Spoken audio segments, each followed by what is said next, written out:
Good evening sir. Good evening. मैं comment section से कुछ क्वेश्चंस ले रहा हूँ। Sir, my both ovaries are very small that are not seen in ultrasound, can it be cured with medicines? Good evening, मैं doctor Banerjee बोल रहा हूँ जबलपुर से, ideal fertility IVF and genetic centre private limited से।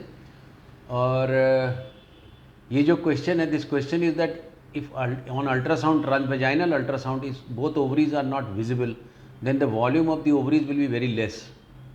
If volume of the ovary is very less, why it is less? Is it primary ovarian failure or due to secondary ovarian failure from brain? Has to be diagnosed and has to be investigated first. 20th week की pregnancy है, anomaly scan में multiple placental cyst आया है, इसका क्या मतलब है? Multiple placental cyst उतना ज़्यादा प्रॉब्लम नहीं करता है, बट कितना बड़ा सिस्ट है, कितने इन्वॉल्वमेंट हैं, परसेंटेज ऑफ प्लेसेंटा कितना इन्वॉल्व है, उसमें हो सकता है कि आगे जाके आपको बच्चे में ग्रोथ रिटार्डेशन हो। बट आप यदि कंटिन्यूस अपने गायनिक के कांटेक्ट में रहेंगे तो एक रेगुलर अल्ट्रासाउंड कराने से आपको पता चल जाएगा कि कुछ प्रॉब्लम हो रहा है कि नहीं। एप्ला टेस्ट क्यों करवाया जाता है? एप्ला टेस्ट एक, I think it is a non-specific test still, because antiphospholipid antibody syndrome को डायग्नोस करना और इस्टेब्लिश करना बहुत कठिन होता है। बट रिपीटेड एबॉर्शन में और कई बार एंटी न्यूक्लियर एंटीबॉडी बहुत सारी चीज़ें करने से ये पता चलता है कि क्या प्रेगनेंसी के समय कुछ ऐसी एंटीबॉडी बनती है जो कि आपकी प्रेगनेंसी को आगे नहीं बढ़ने देती। मोस्टली ऐसे केसेस जिसमें कि फीटल हार्ट आने के बाद, बच्चे की धड़कन दिखने के बाद 11 हफ्ते 12 हफ्ते के बीच में यदि प्रेगनेंसी टर्मिनेट हो रही है, एबॉर्शन हो रहा है, तो एप्ला का डाउट होता है। ट्यूब ब्लॉक थी, ओपन करवाया तो एक्टोपिक प्रेगनेंसी हो गई, अब क्या करना चाहिए?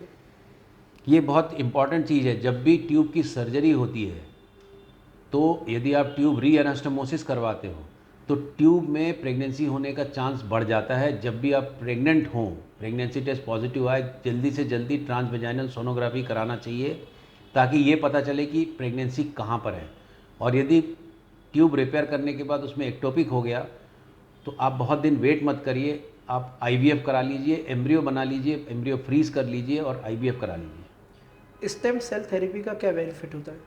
स्टेम सेल थेरेपी जो है वो still it is in research. और दूसरी बात ये है कि बहुत सारी जगहों पर स्टेम सेल की कोशिश की जाती है कि एंडोमेट्रियल रिपेयर करने के लिए या फिर रीजनरेशन के लिए।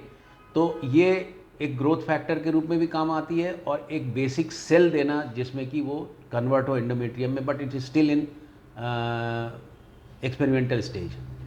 हिस्टोस्कोपी हुई है सर, एडिशन से काफ़ी सारे, कैविटी नॉर्मल है बट एंडोमेट्रियम 4 मिलीमीटर से ऊपर नहीं आ पा रही है। This is very common and Asherman syndrome में मल्टीपल एडिशन यदि यूट्राइन कैविटी में रहे और उसका हम यदि उसको रिपेयर भी कर दें तो हमारी कोशिश ये रहती है कि उसका जो लाइनिंग है उसकी रीजनरेशन फिर से हो।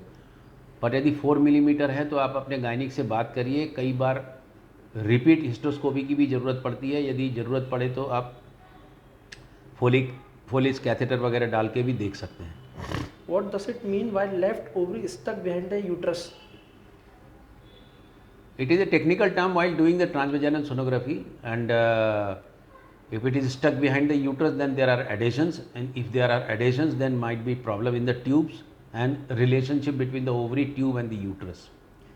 ब्लास्टोसिस ट्रांसफ़र और डे 4 के ट्रांसफ़र में क्या अंतर होता है?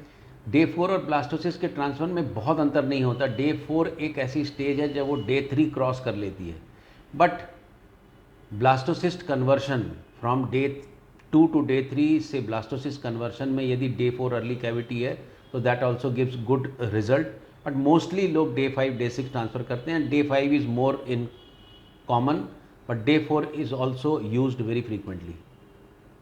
Thank you very much for joining me, and I request you, if you like these videos, if you like this channel, subscribe this channel.